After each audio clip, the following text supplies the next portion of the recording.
அட்டா பாவீங்களா, கடைசியில என்ன போலீஸ் ஸ்டேஷன் வரைக்கும் போக வச்சிட்டீங்களடா.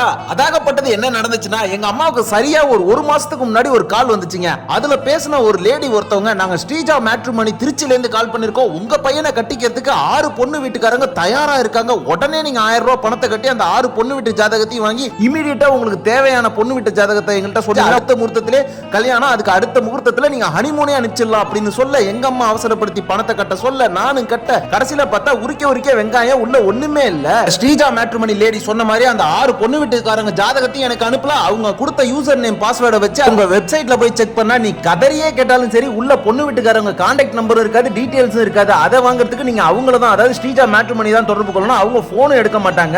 என்ன பொறுத்த வரைக்கும் 1000 ரூபாய் பெரிய காசு இல்லைங்க, நான் சம்பாதிச்சுப்பேன். ஆனா என்ன போல நிறைய பேர் அவங்க இந்த மாதிரி ஏமாத்திட்டு இருக்காங்க. கையும் களவுமா அவங்கள பிடிக்கணும்னு தான் நான் பணம் கட்டினேன். நான் ஏமாந்த மாதிரி யாரும் ஏமாறாதீங்க. இந்த வீடியோவை முடிஞ்ச அளவுக்கு ஷேர் பண்ணுங்க. நம்ம மயிலாடுதுறை சைபர் கிரைம்ல கம்ப்ளைண்ட் பண்ணிருக்கோம். நன்றி.